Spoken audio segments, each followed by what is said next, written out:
What is up, everyone out there in YouTube, Facebook, Twitch, Twitterland?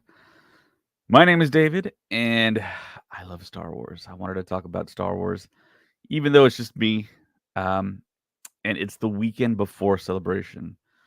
But before I do, I want to recognize the many patrons we have, the awesome love and support these people give. On the purple tier, we have Chris Simpson, Kevin Leininger, Devin McCaffrey, Drew Peters, Sean Greathouse, and Zach Netzel. On the red tier, we have Fenrir526, Maya Morris, Texas Vader 76. On the black tier, we have Maka Tawatala, Nathan Shank, Evan Opaker, and Liam McCallion.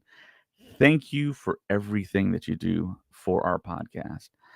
And like I said, we are exactly, depending on where you live, 3 or 4 days before Celebration here. And it's essentially the last weekend before Celebration. There's two really big conventions happening right now, however, one in Chicago and one in Orlando, that being C2E2 and MegaCon.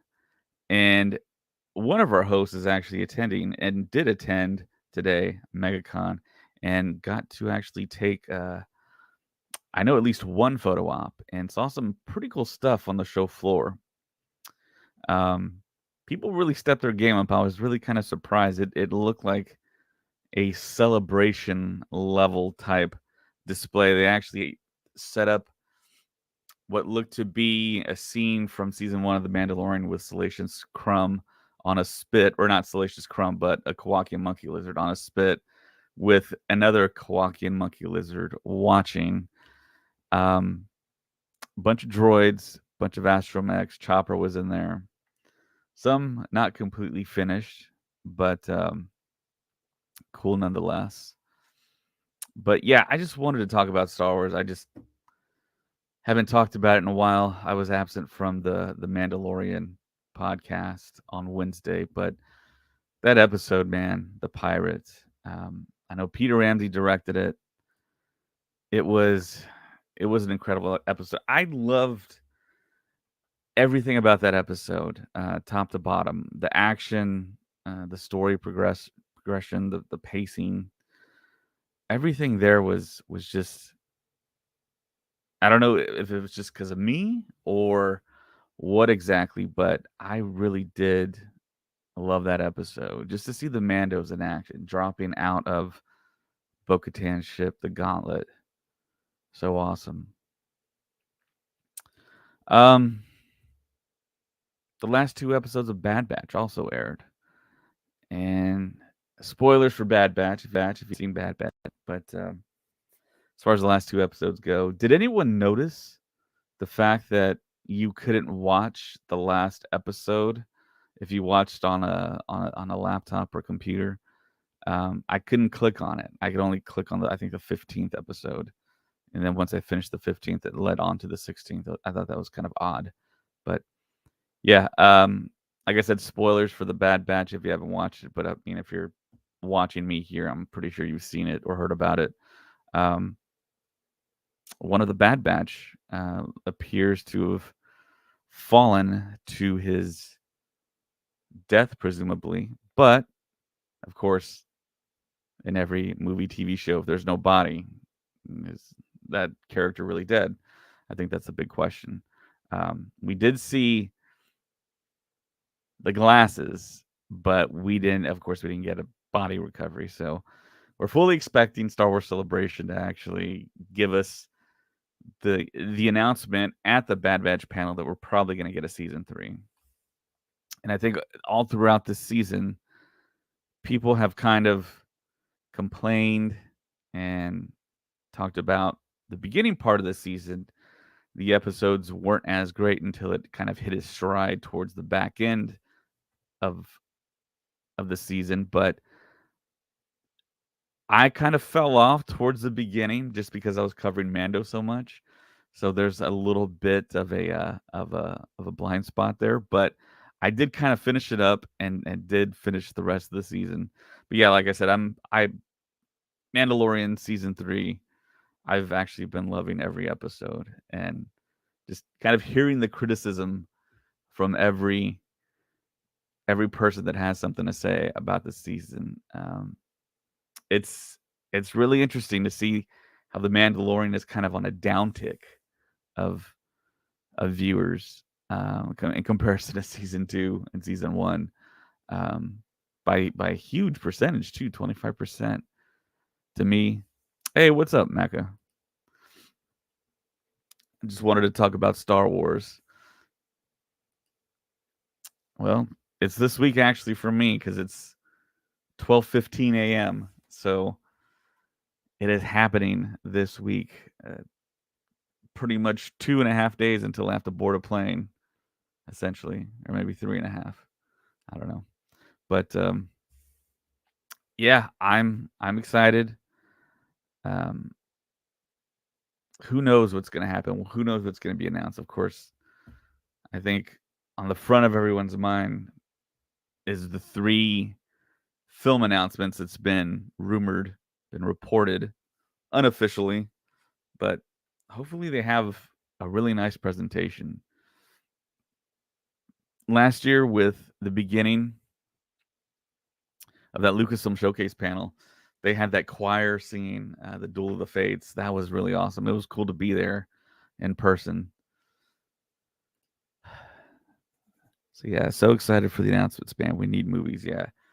And that's the very peculiar and strange thing to me is that why have such a long hiatus from the films? Of course, you have the pandemic that put a kink in things, but they should have had something coming out sooner than 2025. It just really doesn't make a lot of sense. Um, I think they figured out that Disney Plus is not going to make the money. It's not really making much money for anyone, really.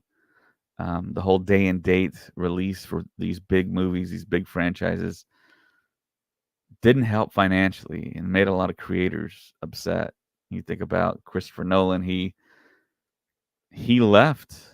Um, trying to think of the company. I think he left Warner Brothers. He left Warner Brothers. He's now working with Paramount now, which we're glad to accept him.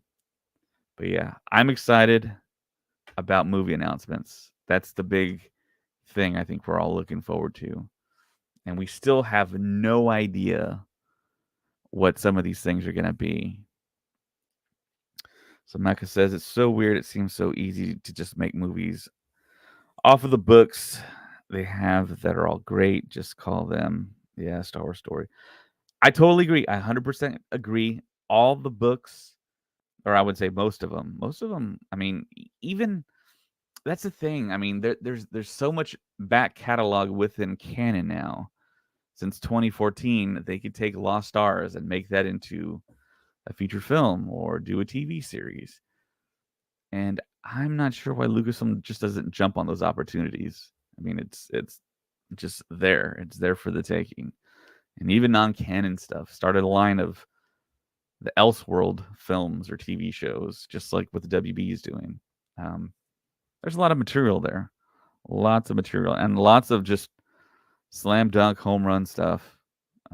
Keep on saying it, but I'm just kind of waiting for them to just get on that roll. It seems like Star Wars under Disney is still trying to find their footing, and I mean it's been a while. Maka says a Dark Disciple movie would be crazy, and with Ventress and Voss. Yeah, Ventress is another kind of ace in the hole. Another big time fan favorite character they put in live action. Would be terrific. Would be awesome. Story could be great. Bring back Dooku. We just saw Zeb in the last Mandalorian episode. He looked fantastic. They have the technology to do it. And it seems like they should be pulling the trigger on a lot of this stuff, and it's just not happening. Yeah, maybe put the brakes on some of the Marvel stuff and focus on Star Wars. Well, I think Marvel and Lucasfilm really are seen under the Disney umbrella as two separate, different divisions. The good thing about Disney is they take their hands off of Marvel and Lucasfilm, but it's the responsibility of the people who run Lucasfilm to give us a great product. And I think there's ample catalog, ample opportunity for Star Wars to kind of catch up to where Marvel got to like 5, 6 years ago. Yeah, but they're right across the hall from each other. We always joke about on the podcast, me and James. We talk about how it's like just reach across the hall and grab some people. And it was interesting that Kevin Feige was given a movie the way he was on that investor call, and now they essentially shelved it, and it's probably not going to happen. But it's it's all right there. It's all right there, and so many rumors about so many different things. I mean, maybe getting a new Lucasfilm president is one of the biggest rumors out there, and some people say that it's the biggest unkept secret in Hollywood that she's about to leave the president of Lucasfilm. So if that happens, who's going to be the successor? That's the big question. Um, a lot of people say that Kevin Feige wants a new challenge, wants to do something different. But for me, the new challenge for Kevin Feige is bringing back Marvel to the status it was before Phase 4 or whatever. Are we in Phase 4 or Phase 3? I think Phase 3 ended. Phase 4 is happening, and he's got a slate all the way up to Phase 5. But I bring up Kevin Feige so much because he's the person that needs to be, or someone like Kevin Feige needs to be the face of Lucasfilm, a showman, someone that comes out and gives us a roadmap of what's happening, what they're talking about. A little bit more transparency would be great. But we have been given a little transparency in the past, and we've lost directors, we've lost producers. It's wild. It's so strange. I'm a big sports fan, and I live in South Texas. If you're new to the channel, and I grew up a Dallas Cowboys fan, and in the '90s they were just unstoppable in the early '90s, and that's what Star Wars kind of feels like now.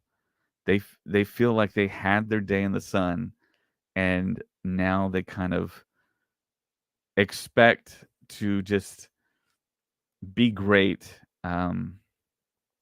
without uh, without any type of plan, any type of strategy per se. The whole thing with Solo releasing in May was one of those. It doesn't matter if Infinity War and Deadpool 2 were coming out; people are still going to go watch a Star Wars film. They did. It made its money back. It made 500 million, which isn't anything to scoff at. But you just can't.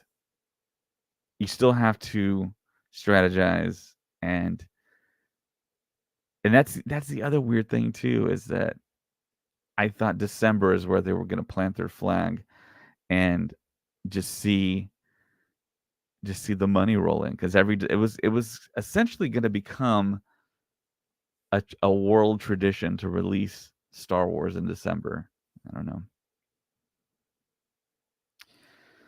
Yeah, Mecca says, seems we lose people left and right. Every new project, it's almost bound to lose someone. It is weird. I don't think there's any other studio like this. This last project with Damon Lindelof tied to it, and that's been confirmed. Essentially, he had disagreements with the director that he didn't pick. Kathleen Kennedy just hired that director, and once that director came on, she clashed with Damon Lindelof. And I think the only thing that director had done of note, I think, was direct a Miss Marvel episode on Disney Plus. So it's just one of those tough things. It's Star Wars should be one of those franchises with all the big producers and directors that want to do Star Wars stuff. But it seems like if you look at the very beginning, a lot of directors turned down Star Wars, and they were kind of fearful. And I think you got to give props to J.J. Abrams to taking it on. He turned it down the first time, but he did come back and put his family vacation on hiatus, and he kind of said the thing I always say. I'm saying about this celebration, actually, I'll be in London here. Um,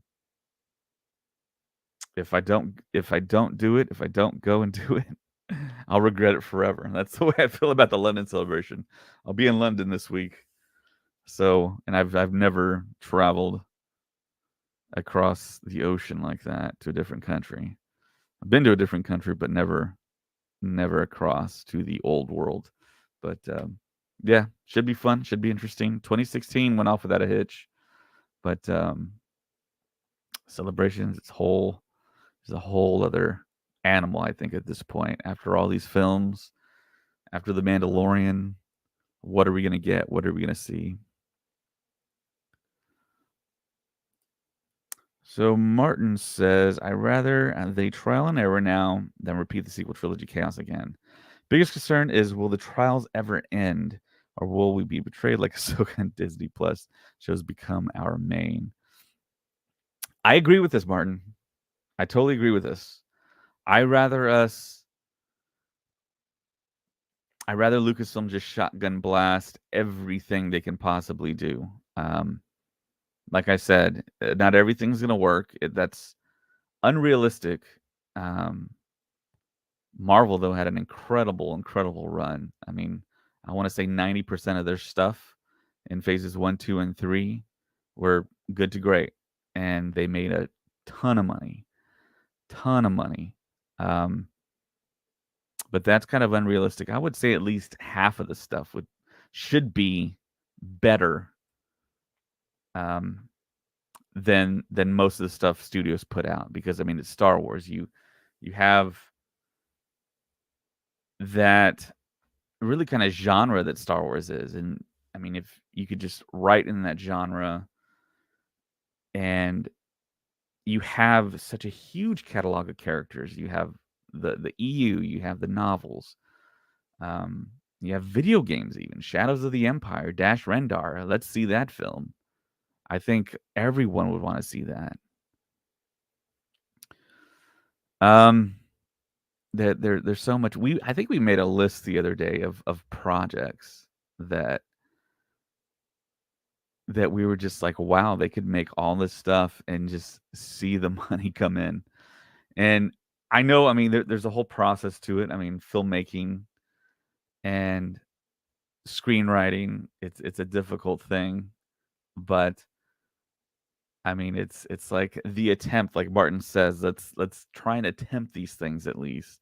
Let's get going. Knights of the Old Republic, the Old Republic, uh, Dark Lords of the Sith. I mean, you can go on and on and on. Star Killer, Sam Witwer's still available. He's still young enough to do it. You don't have to do all canon. It can be outside of canon. Have a line of stuff that's taking place outside. All the Star Wars stories when the Bothans died for Return of the Jedi. I mean, there's so many different things, and we always joke about on the podcast how it's like, I mean, it's perfect to do a Plagueis film or trilogy or show, and have like someone like Tom Hiddleston as young Palpatine. It would be awesome. Um, I know a lot of these people are really busy, but I mean, the stuff is out there. This Facebook user says, "Wish I could meet you there." Yeah, there's a lot of people that listen, that we're grateful for, that live in the UK and in Europe, that we're not gonna have a chance to meet. Unfortunately, we just had one of our patrons tell us that he's not gonna be able to come down. I think from Ireland, but yeah, we will be there in London every single day. And we're gonna have some swag to give out, and we might have some like possibly other things to give out. I'm not quite sure yet. We're gonna see how that kind of plays out. But Chuck J says, I think they're too rigid with the content. A lot of that comes from the vocal minority that calls themselves fans. They stop listening to these screaming idiots, it would make better content. Yeah, I think one wonders about the fact that sometimes it feels like Lucasfilm listens to the fans, and sometimes it feels like they don't. Once they kind of halted production on films, it felt like they were really listening to the fans. I guess the last movie was because I'm thinking about Solo. That's just right there, kind of in that weird situation where it was a better film than what its box office story had to tell, which was super unfortunate. It's it's just kind of one of the just unfortunate circumstances from the fan backlash to The Last Jedi, and then just positioning, really. Martin says Marvel set a perfect model, and I think the Star Wars shows are reflecting that. And are you guys going to the cover the Lego booth at Celebration? I'm excited to see the coverage you guys do. Awesome, Martin. Possibly. I know a couple of the guys that are going with us are big Lego fans, and but I'll keep that in mind that you want to see Lego stuff at the Lego booth. So yeah, for me, it's the panels. The panels is the one big thing that I think going to Celebration is really the big draw. Is it's getting into those panels.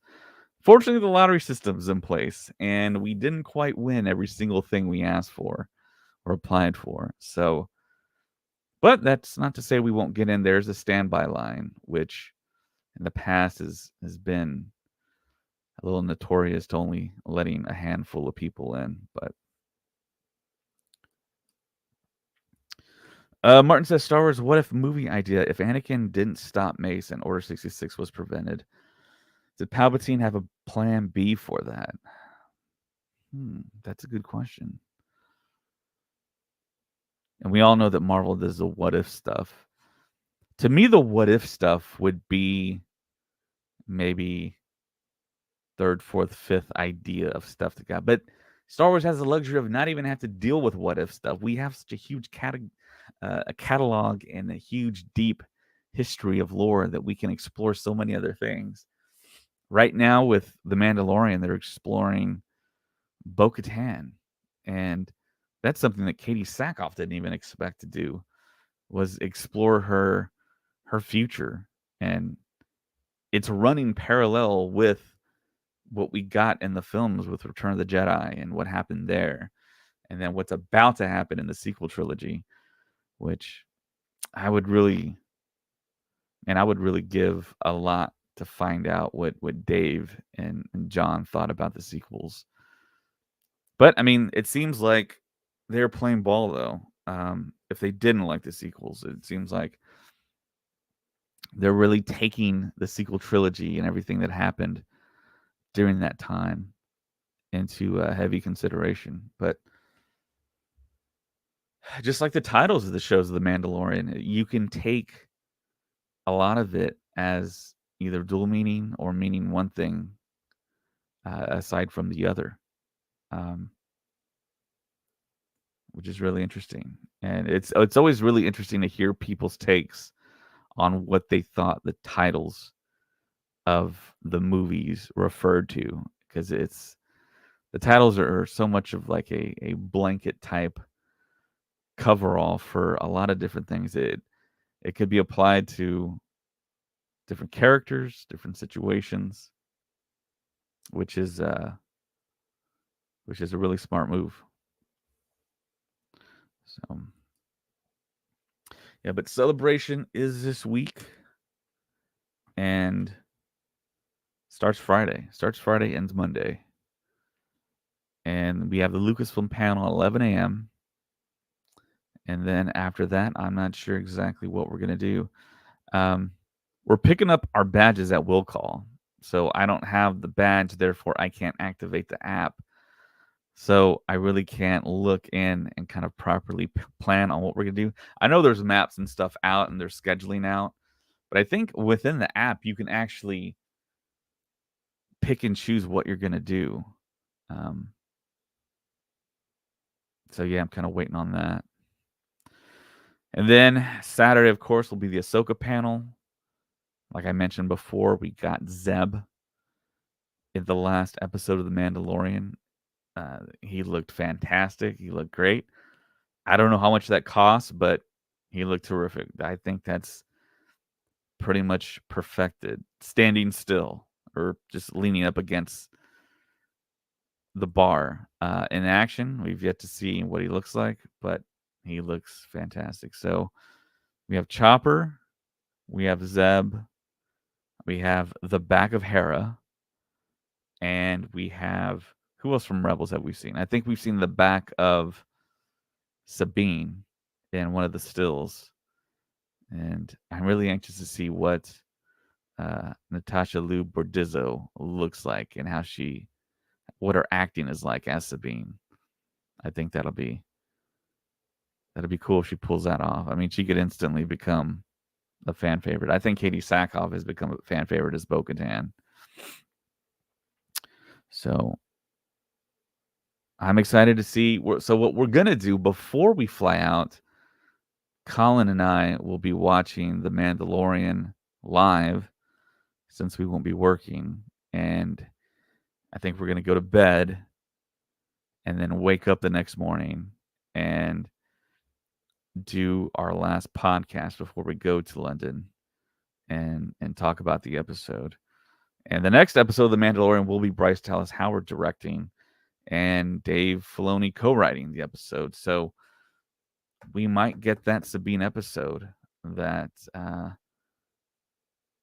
some people are anticipating. I don't know, with the Beskar left in that Lambda class shuttle, that could be an indication of more Mandalorians, or it could be maybe a setup. The Mandalorian is getting framed by someone or something. So wait and see.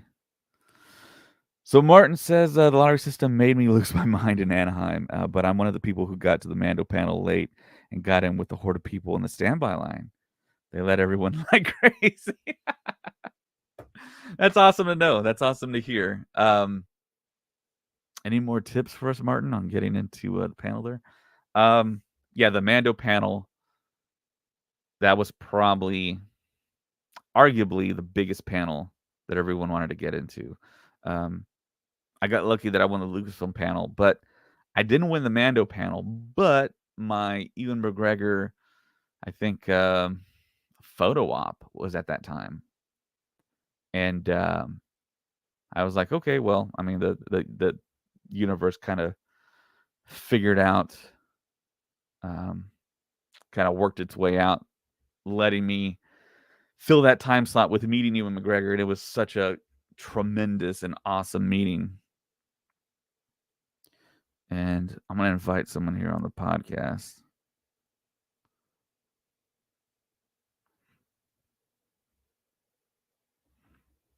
So yeah, that was an incredible thing. It's one of those things that I still can't believe happened.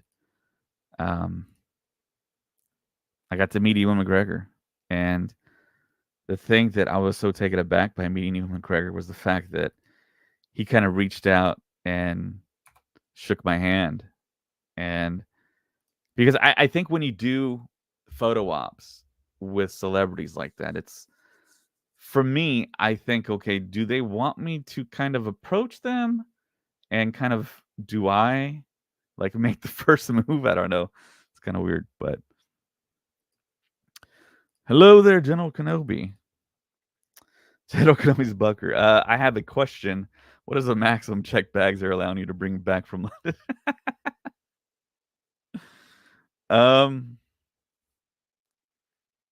I don't know. It's quite a few, but I'm only gonna bring one bag back. I'm not gonna deal with a whole bunch of baggage. I'm gonna take. I think it's 2 carry-ons, but yeah, I'm not gonna fill up my suitcase totally, so I will be bringing stuff back. Hopefully, I can bring stuff back that people are requesting. I don't know if it's going to be a huge challenge. See, the thing is about London, I've never been to Celebration in London, and I'm going this week, so I don't know what that's going to be like. I don't know if it's going to be hard to get to the booths.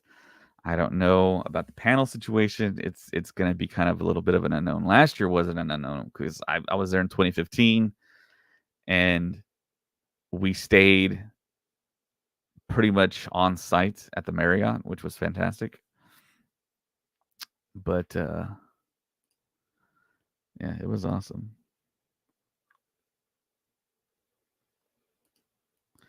So yeah, I think General Kenobi's going to join the podcast here actually. Um, so I think he'll have a lot of stuff to talk about. But yeah, there are some interesting things that I do want to buy. I'm a big pin collector, and I kind of got into that addiction back in. I think it all kind of started with my neighbor. Actually, my neighbor had gone to Disney World a few times, and let me see here. What is up, General Kenobi? Hello there. What are you doing up at this time, man? Can't sleep, thinking about celebration. Yeah, I was gonna say you're trying to shift to UK uh That's it. time. Exactly. Yeah, I'm doing the slow brain evolution or de-evolution to yeah, being awake in Europe. Yeah. So yeah. that's awesome. So what's up, man? So what did you think about the last episode of The Mandalorian? I don't think we got your thoughts on the podcast. No, it's okay. I didn't get the invite, but it's all right. Um, so I I wasn't even honestly, on it either, so don't feel no, I bad. saw that. I saw that actually. But overall, I guess in a nutshell, best one. I'm sorry, see, I'm asleep already. Best one Yeah. we've gotten this season. Okay, and from some of the scores that I saw the last couple of days, I'm kind of not alone on that train of thought. Uh, however, that is not to say this is the best one we've ever gotten, right? By far. But I enjoyed it. I like that it furthered the story for both the Mandalorian people, and we got to see what's up with the New Republic, right? So the galaxy overall. I like that balancing act it did. The action was amazing. Okay, I was like screaming at the TV. Um, I thoroughly enjoyed it. I've said it before. I'll say it again 1,000 times. The starship fights on this season, some of the best I've ever seen. Okay, just anywhere, not even just Star Wars, just in general. Um, I love the Corsair ship, that design. I don't know why. I really, really like it. I kind of need at least, like a micro galaxy squadron, version of that. Like I want that ship, okay? And hopefully, it probably won't happen, but hopefully. Um, however, into the nitpick, uh, man, like my man Din Djarin, he's just a background character these last few times, man. Not to mention Grogu on this episode, which I was actually okay with, to be honest with you. I didn't feel too bad that he didn't take the center stage as much. Um, More and more, I'm liking Paz Vizsla. My big daddy Paz. Um, just mowing down dudes like nothing, Yeah. taking a freaking cannon blast to the chest like a boss. Um, no, man, I enjoyed it, man. I was having a lot of fun. Okay, on this Yeah. episode, like I said, yes, there's still stuff to nitpick, and I have, uh, just like Griff Karga had to look uber defenseless and helpless, and nobody will come to his aid. Um, I don't know. That one I think was a little bit overdone, but I get it. It's a device to get the Mandos to show up and be the heroes of the day. Um, but yes, enjoyed it overall quite a bit. Like I said, I like the balancing act that they did in terms of updating like I said, the Mandalorian, people status, finally advancing, that story a little bit, which, was kind of hoping for like 2 or 3 episodes ago, but at least we're getting it. And then the cliffhanger, the whole thing with Moff Gideon. I've seen some theories out there, as I'm sure you have too. Everybody keeps talking about Sabine.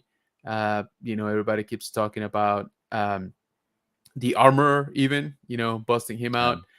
out. Um, I kind of wish they don't go that way yet. There is something up with the armorer. I think that's. I feel that way even more after this episode. I still think there's something up with Bo-Katan. I'm still not ruling that out. But I would like to see maybe some remnants of like the Saxon, clan like pop up. That would be cool. But I think the one that we're probably gonna get is like phase 4, or is it 5? Dark Troopers, upgraded with like watered down Beskar, maybe not pure Beskar, but That makes something sense. like that. Something that Moff Gideon, sort of engineered.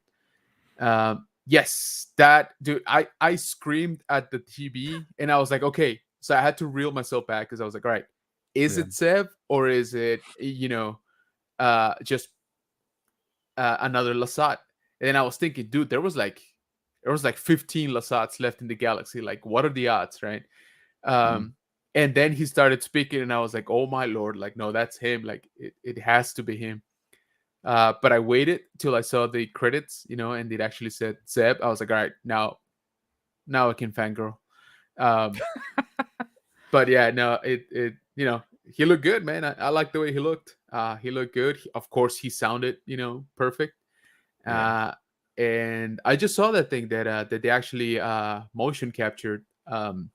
Steve Bloom. Yeah. Yeah, yeah. So I thought that was pretty cool too.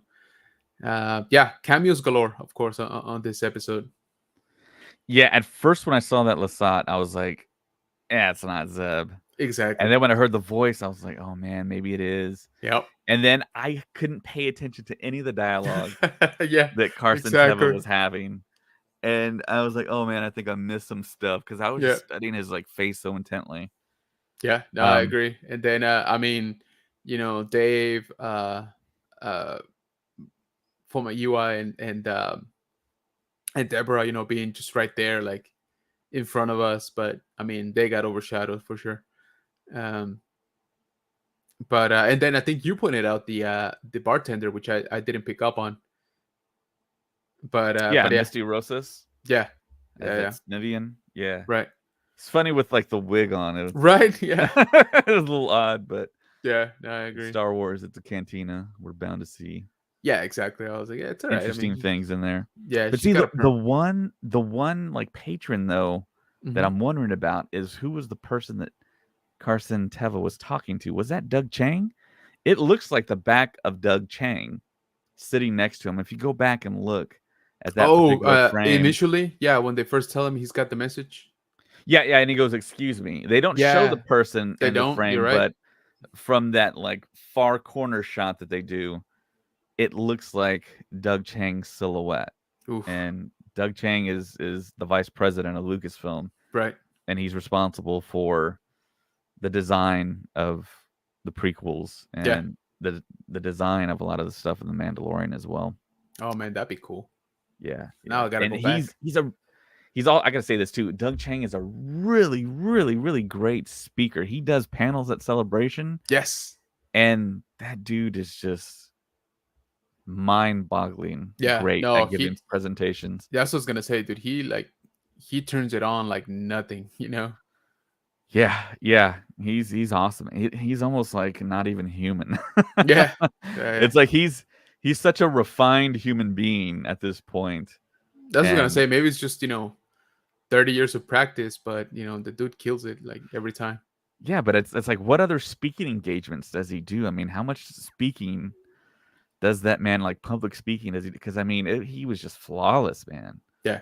And No, no, just you're right. going through all the slides. I mean, of course, he's come out in a few documentaries, right, for Lucasfilm, but overall, I don't think he started getting, the spotlight till fairly recently, right? Like you said, like at Celebration. Well, I mean, when you go back to that documentary, the Hmm. beginning, I think that's where we kind of found out a lot about him because that was kind of the birth of the internet Yeah, back yeah, in what 2000, 2001 yeah, when that DVD came out, and we found out about him. We saw that he designed the N1 Naboo fighter, Um, and it's like, wow, this is the guy that designed the future or the past, however you want to look at it, of Star Wars, you know? Yeah, no kidding. And it's by his pen. He designed the stuff, and George Lucas had to approve it. And he said, "No, I don't want that. Take the top off the N1, and we got a ship." And that's what he did. Yeah.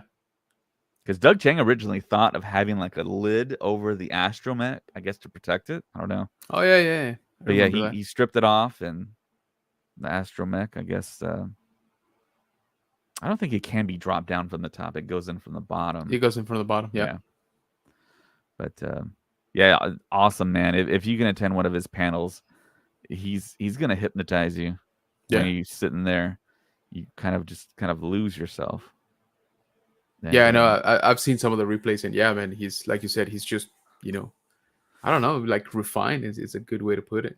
yeah, we went to the Chicago panel, Chicago Celebration panel with Hmm. Doug Chang, and he talked about how he figured out how he was going to design episode 1, and he broke it all down for us. He said, I went back to the history books. I looked at the history of design, and it was like very fascinating, very intriguing. He did like a PowerPoint presentation where he was just going through the slides, and he said this relates to that, and then you're like, oh my god, I didn't even think about that. And Yeah.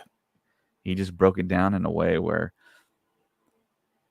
it's wild for a fan. I don't know about other Star Wars fans, but for me personally, to be in those rooms with the people that you've seen for decades now talk to you like you're in a meeting at work or something. Yeah. Yeah. It's like you kind of like look around and you got to like take stock of Right. reality, and you're like, oh my god, I can't believe I'm looking at this really Yeah. super important guy in my life, super Yeah. No famous kidding. guy in my bubble, like talking and giving a presentation to me. It's like, oh my Yeah. gosh.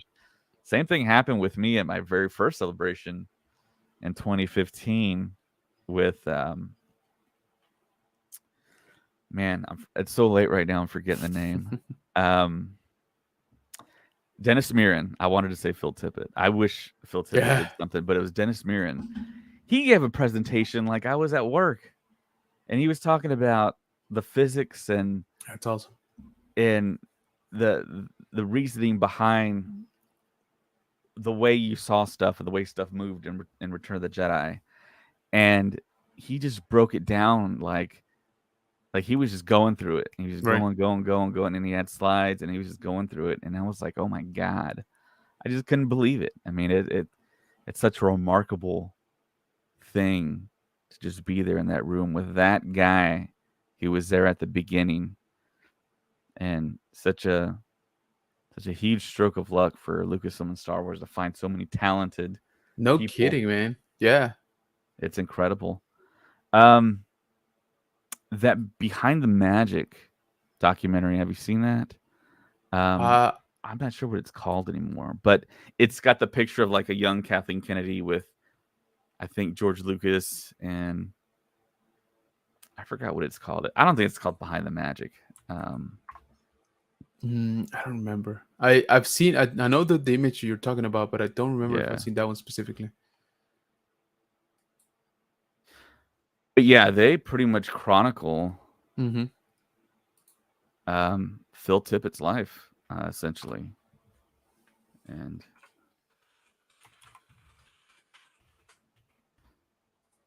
log into Disney Plus. I think we changed all of our passwords. Yeah. Yeah, so Martin writes in, Cheng is the nicest guy in the world. My dad noticed him outside near the fountain when we were on our way to get our badges, and he was kind enough to let my dad get a picture with him. Wow. Oh, that's awesome. Yeah. That is cool. I mean, not everybody does it, right? But yeah, that is pretty cool. And the guy's a fan. I mean, he's been working on this stuff, obviously a long time, but Yeah. you can tell that he cares about it too. So that's pretty cool. Yeah. When he said fountain, I was thinking about the Lucasfilm Yoda fountain. Me But too. yeah, but yeah, the fountain where everyone takes like the big group picture. Yes. Yeah, yeah. I ran into Leland Chi out there. Oh, really? He Nice. was walking out, and yeah, I actually got to have a conversation with him, like a long conversation with him That's in awesome. Chicago. It was at the podcaster meetup, and it was really cool to talk to him. And what was interesting was I was talking to a group of podcasters, and I saw him like in the corner of my eye, and I just like moved away and Yeah. like, It's like, peace Mr. out. Chi, how are you? Yeah. So I was having this conversation with all the people watching it and Yeah. listening in on it simultaneously. And then when he left, one of them was like, "Oh my god, I can't believe that just happened." I was like, "Well, he was standing right there. I'm going to I talk know. to him." Yeah, And absolutely. Are you kidding me? Can't let that yeah, pass. yeah, for sure. I mean, he's a really cool guy. We talked about a lot of stuff outside of Star Wars as well. We talked Nice. about video games, and Oh, cool. yeah, yeah, it felt like a very, very long conversation, but it was probably hardly any time at all. But it was awesome. Hey, It was really counts. cool. Yeah, that is cool. Yeah. So what's up, man? You're packed up and everything? I actually bought some clothes today. Good job. Look at you being all responsible. I bought some chones, and I bought Yeah. some khakis, Nice. some Get you cargo pants. all presentable. Oh, functional. Love it. Yeah, yeah, have to be, man, have to be. You Yeah, never no, know what you gotta be pretty how pretty, would you yeah. say it? Yeah. But I was gonna say efficient as well, you know, well, you're gonna be out there. Yeah, yeah, the thing is I work from home solid for about 2.5 years, and, Yeah. they're making us drive back to work now, so I had to buy them anyways, so There you I was go. like, "Well, I mean, they're gonna serve its function in London when I walk the, 50-degree streets of London, and, Good point. when I, drive back to work, I can't wear shorts, so at least Yeah. it'll be frowned upon." Yeah. But my anticipation is there's no one's gonna be in that office building anyways, because a lot of people don't like to follow the rules, and they're just gonna stay No, home, I hear you. Yeah, so I hear you.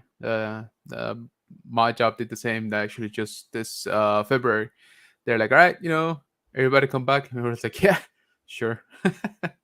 And yeah, they're still kind of fighting it. To be honest, you know, there's still people that are just not having it. yeah. Some people literally moved away though. Like, you know, in the past, I don't know, 2 years or 3 years by now. So they're like, "Yeah, I don't live anywhere near the office anymore." Oh my So gosh. yeah, so I was like, "Hey, man, you know," and there's of course a debate of saying, "Hey, man, nobody told you to move, right?" But whatever. But yeah, no, I hear you. So it's Yeah, gonna get yeah. interesting the next few months. Yeah, so Martin says, "Did you guys also tear up when Tech made the ultimate sacrifice? I felt so much emotion, especially seeing Record deal with it." So I kind of wanted, you know, or maybe I should take it back. From the beginning of this season, I thought that Crosshair was gonna be the casualty of this season, right? Especially when he started sort of kind of showing cracks in his programming, right? Like he started kind of growing a conscience, especially with the episode with Cody, right? So I was like, this dude's gonna sacrifice himself like at the end of the season to, you know, accomplish X objective. But then they sort of kind of kept developing, you know, Tech's character, right? Like that pod racing, you know, Yeah, episode was just about Tech, really. And there's other parts. Obviously, they sort of kind of gave him a love interest, you know, with Fee. So when she was saying, as soon as she said, you know, it's like, "Hey, Brown Eyes, like you're leaving without saying goodbye," I was like, "Oh my lord, like he's dead. That's it. Like he's yeah. gone," you know. And I was like, "All right, like nah, like I don't think they'll do it." And then sure enough, right? Um, Well, I mean, it's that classic thing. No body yeah, what I was seen. gonna say is I sort of cringed when the doctor and I'm blanking out again, too late. But shows up in the cantina, right, to capture them and stuff. I Hemlock. was like, yeah, Hemlock. I was like, please don't show Tech, you know, like you know, in a back to tank or in chains or something, right? I was like, please don't negate his death this soon, right? Yeah, yeah, I was like, please don't give me that. Like, don't, you know, you gave me a really cool moment, you gave me a really cool scene. Like, don't take it away this soon. And then sure enough, you know, he sort of doubles down by throwing the goggles, right? Um, but he does say, right, like this is all I could like retrieve. I'm like, is it all you could retrieve or all you could find? Right? There's a difference. So yeah, I don't know. I mean, I kind of hope he is dead, to be honest with you. um, because I do feel that this show needed sort of that I don't know how to call it, but the sort of like the jump in the shark kind of moment in that way. Right, right. Um, I wish Crosshair would have gotten a little bit more story development. We saw him for what, like 3 episodes, I guess, in total. Um, Yeah. so not a whole lot. And I will, like I said, I was, talking about this, of course, but they were really cunning to get that third season approved. like, like they're like, hey man, we are gonna leave like 5 cliffhangers, and literally the last 10 seconds, they're like, and here's the last one. Like, like Jeez, yeah. please give us money to make a third season. Um, which I do see happening, of course. I will be very surprised. Let's put it that way. I will be very surprised if the show gets canceled at this point, right? I know that there's a celebration Well, panel yeah, coming up, next week. and it So was a lottery panel too, so that yeah, tells you it's exactly. It's a important. lottery panel. Yeah, yeah, yeah. So, but again, I'll be surprised if it's canceled right now. Yeah. Yeah, man, Star Wars animation, it can be lighthearted, and then gradually get really, really heavy. Oh yeah. I mean, I Re know. and you're I know. just quiet, Yeah, I was you gonna know? say, It's like, you're just like, what just happened? Like, do I need counseling? And yeah, so and I'm sure you've heard it too, but the argument keeps being made, like, hey, this is a kids show, right? Like, yeah, everybody's saying this is a kids show, it's a kids show. I'm sorry, like, they show dudes unaliving themselves, like almost on the regular, like in this show, right? We saw it 2 or 3 yeah, times by now. I'm like, I don't know, like I don't know if we can actually call it, a kid show. Um, but yeah, I mean, I obviously liked it. I liked the, Tarking and Saw Gerrera showing up. All of that stuff was good. Um, Krennic, yeah, Krennic and that other guy that I'm again blanking out. The sort of bold on top, also Imperial. Um, that we Grand had Moff seen. Tarkin? No, the other guy, he came out in Rogue One too. He was at the table as well, but we saw him Hmm, before. I'm totally blanking out on his name, but I think he was like the oldest one of them. Um, but anyway, so I liked, I definitely liked seeing that. Um, I wasn't a fan of the clone commandos being like such wusses. Like, they were yeah, getting taken out by like a punch, dude. Like, I'm yeah, like, dude, these are like, the top. These are the like cream of the crop, yeah. exactly. These are The guys are cream of the like, cream, maybe. yeah, these are like special forces. These are like Green Berets. These are like, Navy SEALs type of deal, right? And I'm like, and they're getting taken out left and right. I was like, I don't know. I wasn't a fan of that. Um, but again, maybe just me nitpicking. I just thought that if you're gonna put, clone commandos, like, I would think at least they get a few hits in, Uh, Yeah, but so yeah, yeah, I don't know if I can call overall the season a good season, because we kind of did the how do you call it, the countdown of the episodes that we think were good against the ones that were just kind of like, or filler wise. And I want to say we counted less than half, for the whole season. So I don't like that they ran it concurrently with Mandalorian. yep, I agree on that That one. that's that was not great. That was not great Yeah, for reviewers. no, Space it out, man. Just space it yeah, out a little bit. yeah. I mean, Like, what, Wednesday we had, what, 3 new episodes of Star Wars stuff I couldn't technically. do it, man. I saw Yeah, I Mando and then went to was. bed. Yeah, We did a post show, then we went to bed. nice. So, Yeah, no, man, I was. Yeah, I was kind of getting burned out this week. yeah, yeah, Because you kind of have to do it, as soon as they come out, or you're kind of missing out, right? But yeah, yeah, I mean, in theory, it sounds awesome, right? Like you said, we get that much more Star Wars, but for us, that we gotta sort of follow up and do the reviews and do the breakdowns and all of that stuff. Like, it gets to be a lot. With this text by broken leg, fight off 3. Yeah, there's to do a time jump for season 3 with Teenage Omega. Maybe. Uh, it's kind of funny that we've gotten 2 full seasons, and I still don't know what Omega is. Like, what's the purpose, or not even really like hints of it. Um, as to why she was made, uh, or if she even has a purpose. I would think so, because And what about her um, new sister, her new that's what I was gonna older say. But scientist sister? yeah, but now I was like, okay, she's like Omega special, right? But now turns out that maybe not that special. I don't know. And the sister is obviously older, and so I'm like, okay, if she's a clone, and I'm not saying she is, but when was she created, right? Was she created along with the first batches Yeah. of the army, or she was just a lot more accelerated aging, or like I'm sort of kind of iffy on the timeline. Um, but yeah, we'll see. I thought that was a little bit of how do you call it, like a sucker punch, like just as we're closing up the entire like season. Oh, by the way, like, yeah, I'm your sister. I'm like, come on. Yeah. Yeah, it would be interesting to see a time jump, but then again, we'd have such a huge span of time that we have no story to account for. Yeah, Um, I don't know, but it is interesting though that you brought that up as far as making sure there was a reason to do a third season. dude, I'm sorry, but I'm like, okay, well, we got that going. I was like, okay, we got that going too. And I'm like, really? Like more? Like, come on, guys. Like, Yeah, it really seems like in Filoni's heart, he's still tied to animation. He's an executive yes. producer, Yeah. and he still has say and wants to have his foot in the door there.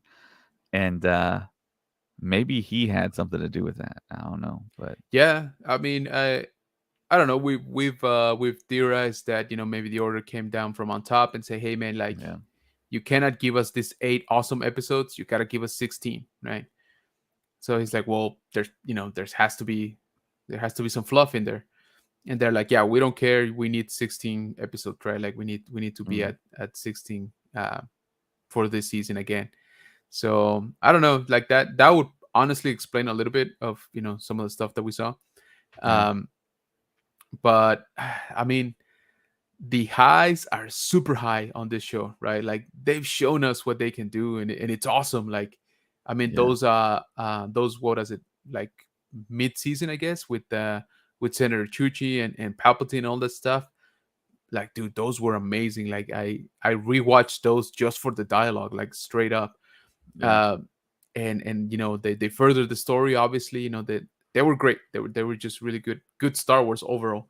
Um, and then we fall right back into sort of like the formula, right? So I don't know. It's all I'm saying is I wouldn't be surprised if 5 or whatever many years from now somebody says, oh yeah, by the way, like by contract they made us extend the show to 16, even though we had it at, I don't know, at 10 episodes, right? yeah, yeah. So yeah, earlier I brought up the fact that there's so much stuff that they could do and pull from the history of video Yes. games Oh and yeah. novels, comic books.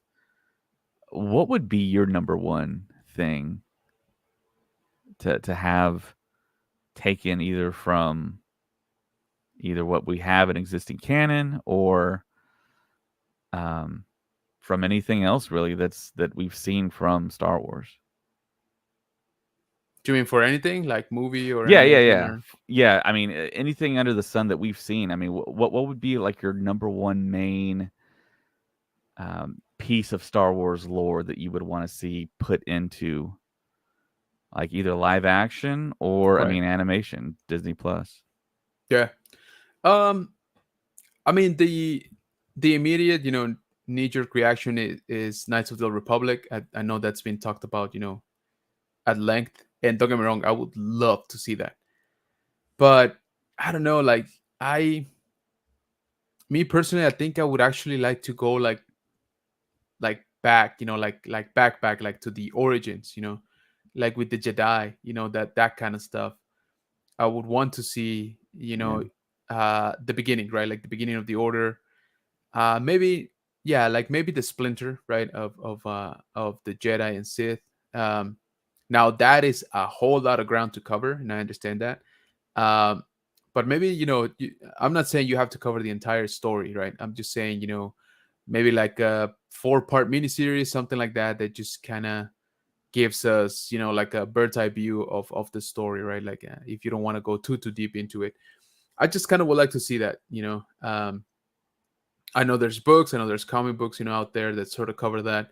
But I felt that it visually, I think it would be very interesting to see, an ancient part of the galaxy, right? Or an ancient time of the galaxy, see when the technology wasn't as developed, all that kind of stuff. Like, I think would be interesting.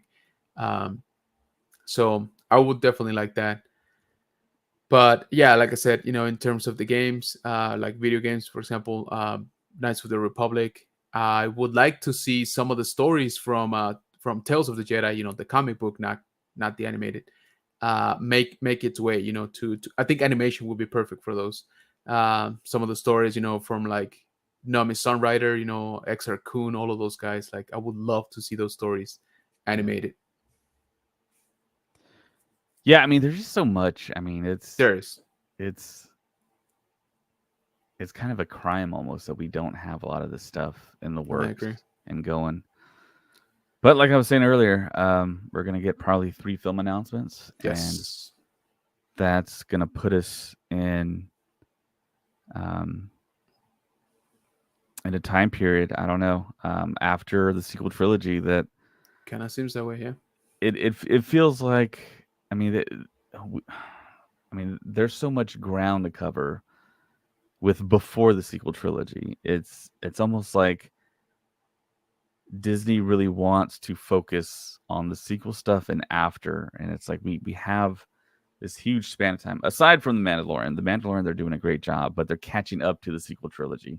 They are. I'm kind of now wondering if that was something that was in the contract. Okay, well, you can do the Hmm. Mandalorian, but you have to lead up to the sequel trilogy, and Yeah, don't that's forget going to be about the that. end. But the thing is, John Favreau did mention that he can foresee the Mandalorian just going on forever in Right. perpetuity. And Din Djarin might one day die and leave Grogu behind, and Sure. then Grogu is the Mandalorian, or becomes Yeah. the Mandalorian finally. It's going to be wild because people talk about what are going to be Grogu's first words, and it's like I can't Yeah. imagine Grogu speaking. That would be wild. Agreed. But yeah, Martin here says, "All right, turning out the night, turning in for the night. Thanks for the replies and good talk. Have a good night, fellas. See you next time. See you, Martin." See you, Martin. So yeah, when do you think you're gonna see Grogu speak? Is it this season, or do you think it's gonna be maybe season 4, season 5? If it's this season, it's gonna be like, again, like the "I'm your sister" kind of moment. Right, like right at the end. Um, I feel that we sort of kind of got a hint of it on episode. Oh my lord, I'm blanking out. 2, maybe 3, when they're going back to Kalevala, and Yeah, and they say this is the way. This is the this is the way. way, and then you hear Yeah, like I was like, yeah. oh, did he just like try to say this is the way? Like, yeah, there you go. That sounds about right. I want to see who this Facebook user is. Yeah, we can't see your name, Facebook user. Right.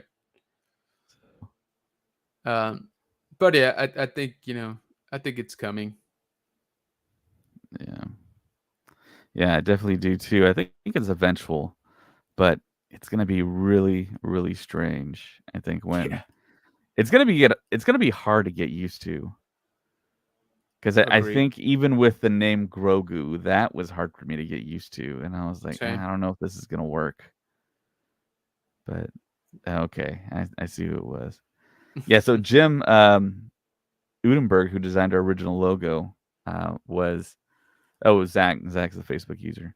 So yeah, Jim originally said I wish he could meet us because he's located in that area of the world and he's not going to be able to make it out. But Oh, yeah, sorry. so Zach thinks when he turns 75, he's going There to you go. speak. So okay, he's 50 now. So in 25 years, if they don't do a time jump, Yeah, so I he's will I gonna. will essentially be 65 years old myself. Well, his first words are gonna be, "Hey, Ray," because that's the timeline, right? Yeah, yeah. And that's another kind of boggling fact. It's like, okay, well, if Disney really wants to push the sequel trilogies, why aren't they bringing Daisy Ridley back? Which might be an announcement we get this I week at kind of, Celebration. yeah, I was gonna say, I don't know, man. Like, I keep hearing rumblings about that. I mean, as you well know, she sort of reactivated, right? Like online, she sort of came back, Yeah. to the fold. So I don't know. I can see it. I don't know that anybody else would, from the sequel trilogy. I mean, it seems like Yeah. some stuff was said that can't be taken back. um, so I don't know. It's Yeah, really Zach says when he speaks, do you think it'll lower Grogu's cuteness and affect the profit for Disney? I'm not quite um, sure. It's yeah, been really unpredictable. Like I was saying earlier that the Mandalorian season three's like viewership has dropped by like 25%. It's like I don't get that. We still have Grogu, we still have Mando. Is it like kind of like maybe a Book of Boba Fett hangover, or is I don't it know, man. Obi-Wan Kenobi This, hangover type of thing? like I said, this season, I don't know. It's been I've had like maybe more moments that I bumped into than previously. Yeah. Um, I don't know. I feel that it might be actually like ripple effect from, like you said, from Book of Boba Fett, but more in the sense that they furthered the story maybe too fast for Mando in that show. The whole reunion with Grogu, all that stuff. I kind of feel that should have been saved for season three, right? Um, it's fine that you want to show him. He's your top dog. He's your main character now. I'm okay with that. Have him help Boba Fett, all of that stuff. But the um, you had Luke pose the question, to Grogu, and then it was answered like 2 minutes later, right? So I'm like, I don't know, that kind of feels like maybe it ate some of the story for season three in Yeah. Star Wars. Yeah, there you go. Nice hangover reference there. Yeah. Yeah. Kind of makes me think of Troopers or Troops. Oh That yeah, there you go. fan made Yeah. Star Wars film that was all like cops. Yes. Yeah. Yeah. But yeah, that is an interesting thing. It's like, are they gonna have the puppet the way it is speak, or is it gonna be grown a little bit and maybe have like There you go. someone inhabit like a costume or have it be like motion capture and like someone having like doing a motion capture performance and then we see it. I don't know. Yeah, I don't know. So all I'll say is I do not envy the guy that has to come up with his voice, because that is a tough order right there. Yeah, that is for sure. Yeah, I think when we finally heard Yaddle speak, we're like, okay, she just sounds like a normal person. Yeah, exactly. We were expecting something like Yeah, possibly like the backwards talk that Yoda does, but right. it was just Bryce Dallas Howard speaking. Pretty That's all it much. was. Yeah. So it's like, is Grogu gonna maybe have that combination, or was Yoda taught that way to speak? You know, Yeah. it's Yeah. I mean, it kind of seems to be that way. I know they released, the how do you call it? Like the note that said, "Oh yeah, Frank Oz said that Yoda, speaks in that pattern because it's an allusion yeah, to his master, right?" yeah. What's up, Liam? Hey, Liam. Good morning. So I think right now it's 8:19 for Liam, I believe. I think Ah, he's 7 hours ahead of us. So yeah, I will be joining Liam on that part of the world nice. on Wednesday.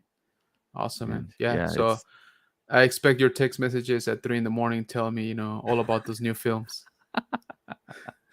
well we're gonna okay, so here's the game plan. What we're gonna try and do, we're gonna try and attend the panels.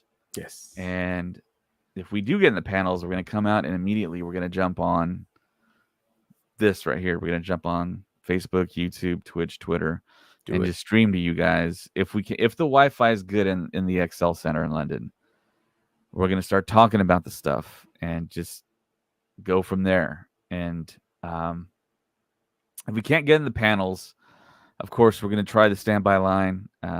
The Lucasfilm panel is pretty much the only panel we're guaranteed a spot in, but there's gonna be Yeah. overflow. We've already planned to have people in those overflow lines, and then once those panels are over, they're going to get out and report. So Nice. we'll be right there. Um, and if I can have my phone in there on, I'll just turn it on for y'all.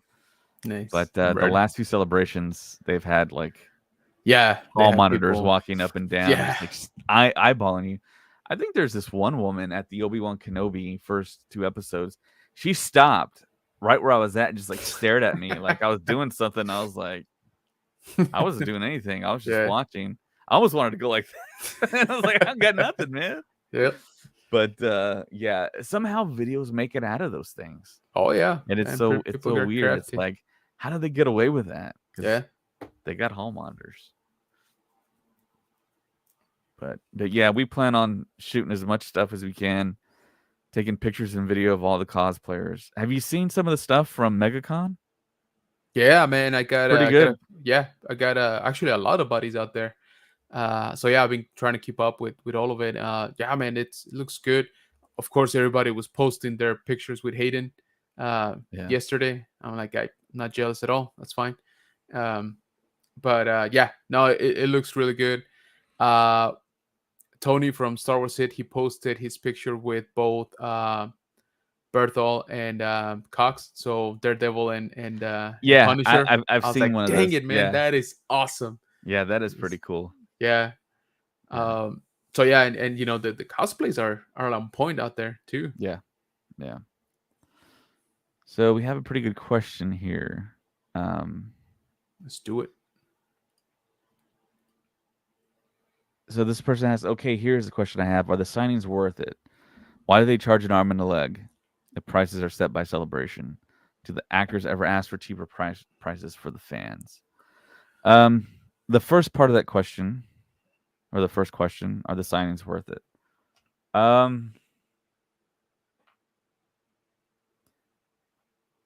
For me, back in 2015, that was my first celebration back in Anaheim.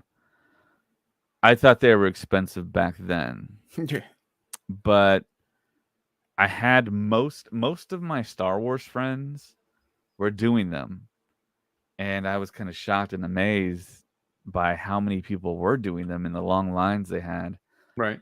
And with the prices, even back then in 2015, they were actually less expensive. But of Mm. course, with like inflation and everything, um, I'm not sure if it's so much the picture you take, but it's the fact that you actually get to meet them Yes. and like see them in front of your Right. face. Right. And I was kind of talking about my experience with Ewan McGregor. I didn't know what was going to happen. I saw him through the curtain. I was like 10 people back, and I was like, wow, okay, he's really there.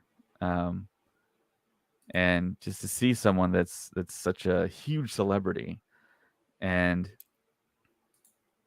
the interaction, I think, coupled with the photo that you get to keep forever, Yep. um, that makes it worth it in some instances. Now, Ewan is 100% worth it because Ewan, Yeah. it's like, man, how many times did he have to shake someone's hand and then make a comment to them and then essentially hug them in the picture? Yeah. And I think I was Saturday, so he wasn't too burnt out yet, Hmm. but he had to have taken how many pictures do you think? Like Oh, hundreds, dude, I hundreds and hundreds, maybe I put it maybe in the reaching the thousands. thousands. Honestly, yeah. I Thousands? yeah. Okay, yeah. I think So so. so meeting Ewan McGregor, it was so this is my experience with Ewan McGregor, which I never thought I would have this experience being just like a regular fan with the podcast. So once I got in there, once it was my turn to take my picture with Ewan McGregor, like our eyes like locked, and he reached his hand out to shake my hand. I was like, "Oh wow, handshake!" So he shook my hand and he like pulled me in and he put his arm over my shoulder and he read my T-shirt. I was wearing a Star Wars Stuff Podcast T-shirt, and he goes, "Star Wars Stuff Podcast, cool." And then I think I heard a voice saying, "Okay, let's take the picture." And then they made a reference like, "Make sure you angle your face this way to avoid the glare in your glasses. Right. I was like, okay. So I did that, and he had his arm over my shoulder, and we took Yeah. the picture, and he was like, okay, all right. And then I was courteous. I just kind of took off because I knew there were so many people behind me. But then I also got a signature, and I took my 6-inch figure to Anaheim in a hard plastic shell case all by itself.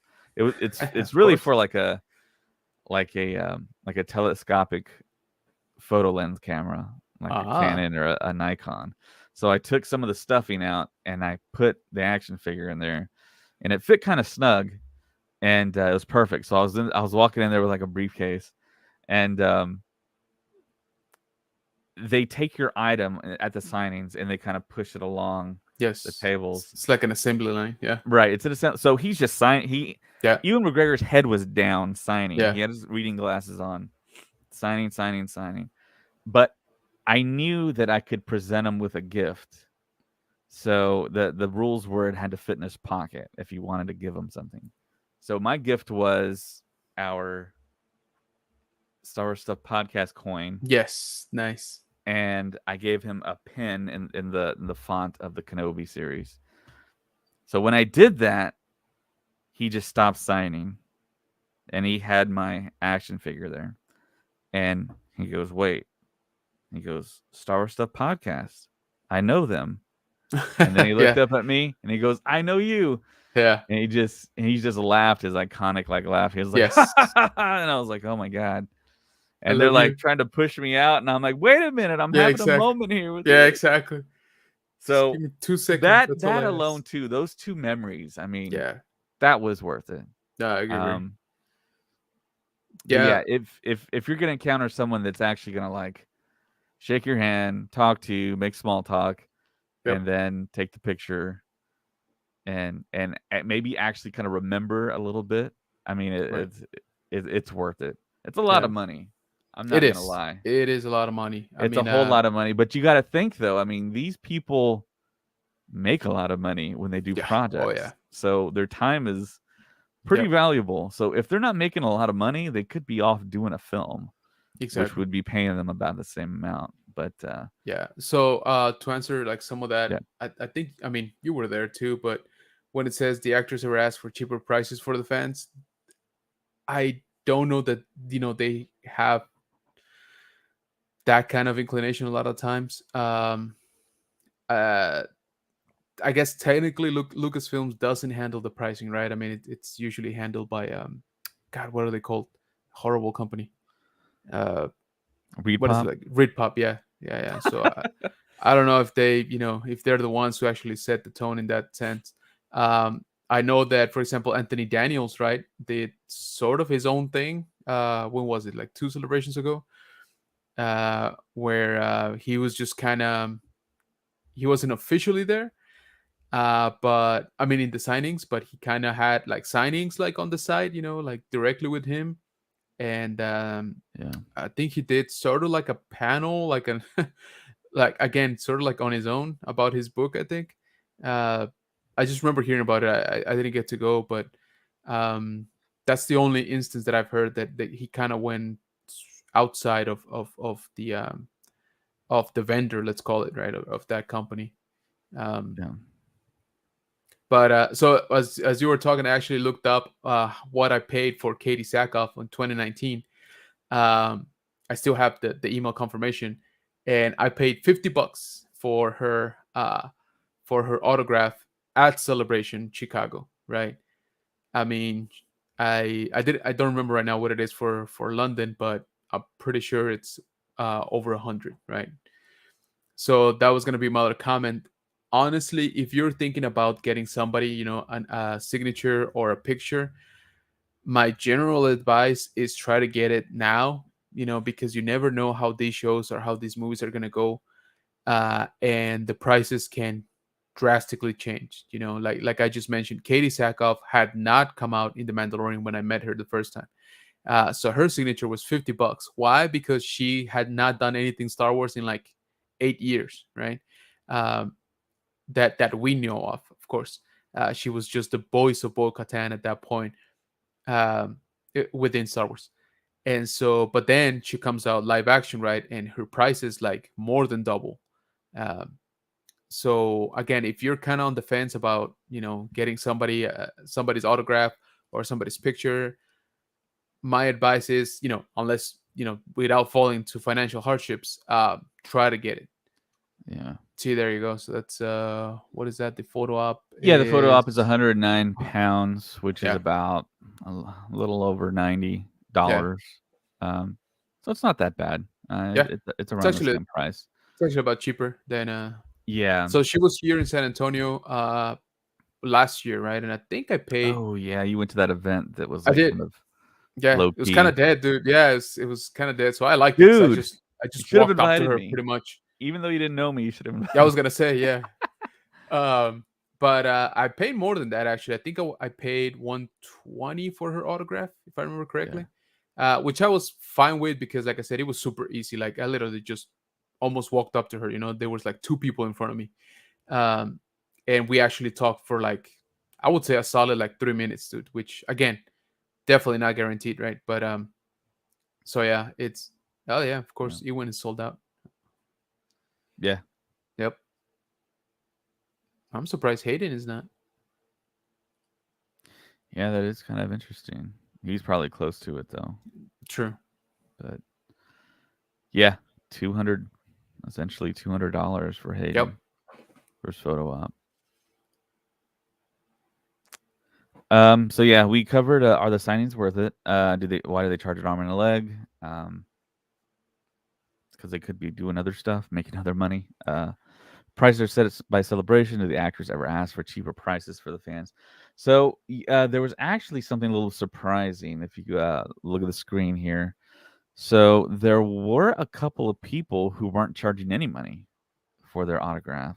Oh really? I missed Yeah, that. it was Samantha Aileen, who see at the table it's 0 pounds and 0 pence, Wow. and and it's also that at the table, a regular autograph Hmm. is $40. So she sold out of her free autographs Right. in a matter of speaking, and now she's charging money. Don't know why. Hmm. Maybe she had an opportunity to go work and make money, and she canceled that and decided to do this instead. I don't know. We don't know. But she is the very first female stormtrooper, according to the official record, I believe. Oh, that is interesting. So That is cool. that is who she is. That's And also kind of smart, honestly, because I mean, I'm sure people are now gonna be remembering her name a lot more too. yeah, yeah, I agree That's with that. interesting. I did not know that. And there was, I believe, Yak Face, Oh, the also guy that played nice. Yak Yeah. Face. Was it Mike Edmonds? No. The actor that was in that wore the mask. Maybe he's not even up here anymore. Aiden Cook. But yeah, there was another actor here that wasn't charging anything, and his stuff sold out. Mm. And yeah, a lot of Return of the Jedi folks. Yeah, of course, makes Yeah, sense. And also, it plays well that a lot of them are over there already, right? So yeah, yeah, for sure. Yeah, I was thinking about maybe getting one of these, but sure. of course they all sold out, Yeah. and they're huge, like lithographs too. So it'd be hard to get those on That's the awesome. plane and not get them Yeah, that is destroyed. a problem. Definitely. I But saw I that later believe, Blair. yeah, yeah, yeah. I believe you can actually have them mailed to you. Okay. So Tim Rose, he played Akbar, and of course, yeah, he's charging. But yeah, I mean, these people are giving up their time. They need to. I don't blame them for charging something. But yeah, I was maybe thinking about getting Mads Mikkelsen. I mean, when is the next time I'll be able to run into Mads Mikkelsen? Very true. Yeah, even And if it's not just for Galen Erso, right? Like, I mean, he's done quite a bit. yeah, yeah, he was in the first Daniel Craig Bond film as a villain. Yeah. He was awesome in that. He was Hannibal. And I just like him. Yeah, agreed. Yeah.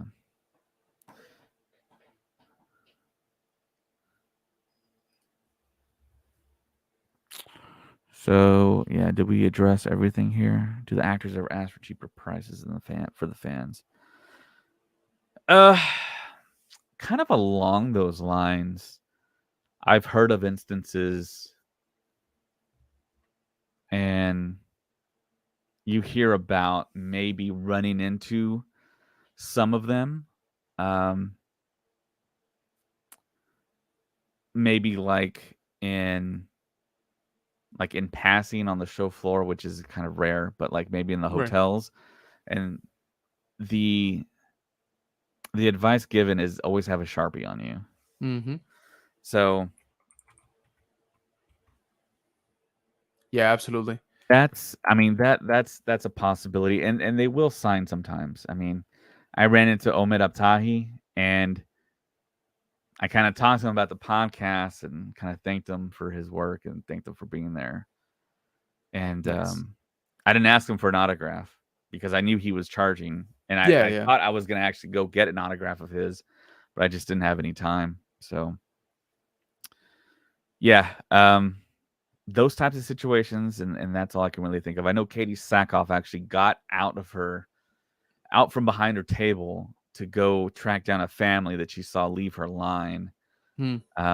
with one of the children in a wheelchair, and she was like, what happened, guys? Where are you guys going?" And they're like, "Well, we figured out we can't afford your signature right now, so we just decided to leave and not get it." And she was like, "Oh, well, that's okay." And then I think she started signing stuff and then took photos and stuff, um, stuff like that. Um, Yeah. Yeah, but but more of exception to the rule. yeah, So yeah, like I said, I mean, it's a big, it's a big business. Obviously, there's a lot of involved parties and stuff. So the actors don't necessarily get to set their prices, right? yeah, Um, it's obviously their agents, their companies, their guilds, whatever it is, and then there's again, it's not even Celebration itself, right, that are setting the prices. It's like companies like ReadPop or whoever's handling that side. Um, so yeah, it's kind of funky. I bumped into that, when was it? I guess 2019, hmm, when I was trying to figure out like the prices and the schedules, and nothing was coming out. I'm like, why won't these guys just post it?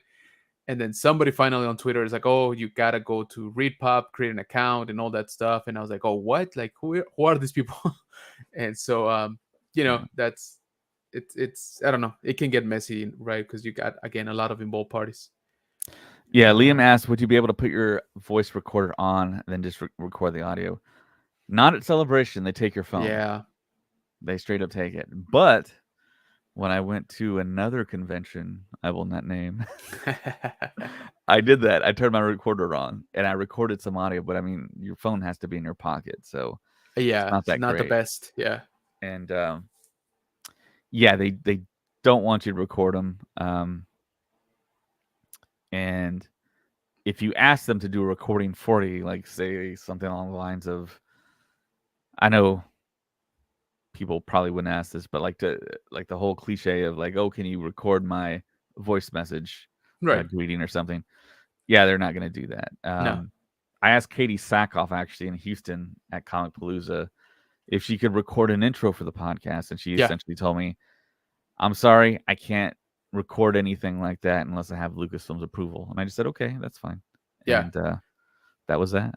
So Yeah. She told me, because I asked the same thing for my channel, uh, when she was here in San Antonio last year, and well, I asked of her, I guess, handler, and she's like, I don't think so. She's like, but check on in uh and I'm blanking out, like Cameo or something like that. I think that's the website. oh yeah, She's that's a like, good workaround. yeah, she's like, check on Cameo. She's like, I'm not sure, but try it that way. I was like, okay, like, I'll check it out. Yeah, I guys, never. if you don't know what Cameo is, it's another website. I think it's just cameo.com where you can get celebrities, influencers, people like of that nature, to send someone like a birthday greeting or a congratulatory video message. And yeah, I guess it's possible to ask Katie Sackhoff there and see what happens. But yeah, then you got to essentially pay him like it's kind of like the photo op and autograph pricing. They set their own Right. pricing. It's all different prices. Yeah. But yeah, Liam, you brought up something that I totally kind of forgot about. I think I might actually have the recording here. Let me see. I'm gonna go on mute here for a second, and Yeah. let me see if I have it.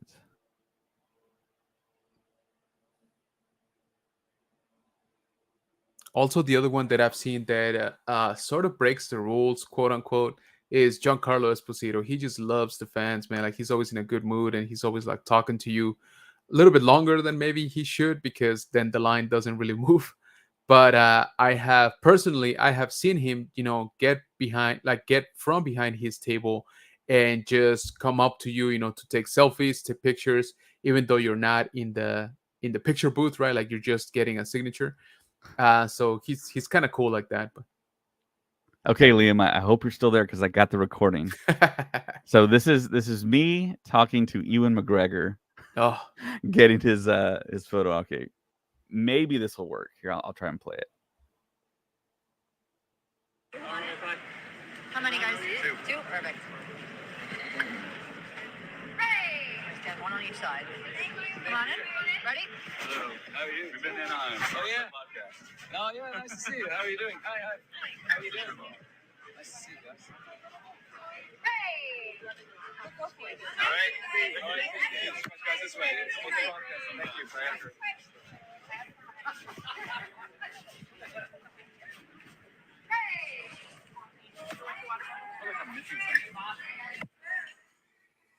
That was it. I heard it. It counts. That's awesome, man. I should have done that, but I was too starstruck. Yeah, I was surprised they didn't take my phone. I was like, it was more relaxed at that convention. So, Dude, that's awesome. yeah. All right, well, I think that's the podcast for tonight. I think I'm gonna try and get some sleep. Same. And yeah, thanks for everyone watching. Thanks for submitting all these questions. Yeah, I might get to them in the future. But yeah, Zach, I think, says that was a fast Yeah. meeting. It's Oh yeah, very, very man. fast. Yeah. So is Kenobi. I'll answer some of these right quick. Is Kenobi my favorite character too? He's up there. He's really up there. Maka says, I just went to Katie's cameo. She states she will not do pot. Okay. Dang it. There's our Oh, answer. there it is. Yeah. Yeah. So, yeah, Zach says, thanks. Thank you, Zach, for being a part of the Yeah, I appreciate you. the Zach. Star Stuff podcast community. I know you comment on the Facebook group. Thank you so much for doing that, interacting with us. It's so cool to have other huge Star Wars fans contribute. Yeah, absolutely. They say that question was for you, General Kenobi. Yeah, he's pretty up there, man. I mean, okay, so Jedi, yeah, absolutely. Kenobi, he's my favorite. You know, he's only grown in my eyes, right? Like I've only grown to like him even more in more recent years. Overall, like every like favorite Star Wars character, I don't know, but he's definitely like up there too. I mean, I'd say if he's not the top one, he's probably top three, right? But yeah, so to short answer, yes, like Jedi, yeah, Obi-Wan Kenobi for sure. Nice. All right. With that, thank you, everyone. May the Force be with you all. Oh, and also General Kenobi. He's got a lot of content online, a lot of stuff on YouTube. He'll be gracious and come on here on the Star Stuff podcast It's and always a pleasure. podcast with us. And of course, check him out on YouTube. He does great stuff. Appreciate Toy that. hunting. He's also a guest on many, many other Star Wars personalities, podcasts, and YouTube channels. So yeah, on YouTube, check him out at General Kenobi's Bunker. That's right. On Instagram, general.kenobis.bunker. And he's also on TikTok, Yes. dancing the Star Wars stuff. Which we were actually, I'm a little bit proud here, but we are closing in on 6,000 followers on TikTok. So Nice. I will definitely appreciate it, guys, if you go check us out. Again, General_Kenobis_Bunker over on TikTok. Give us a follow. We share a lot of our finds during the toy hunts. New figures that we got, some of the news, rumors, all of that stuff. Is out there. So please check us out there too. Yeah, Instagram general.kenobi's.bunker. Follow him. He's cool. He knows his stuff. He loves Appreciate General that. Kenobi. So, all right, Yeah, guys. definitely. All right. All right. With that, may the force Thank be with you. you. Always. Always. This is the way. This is the way.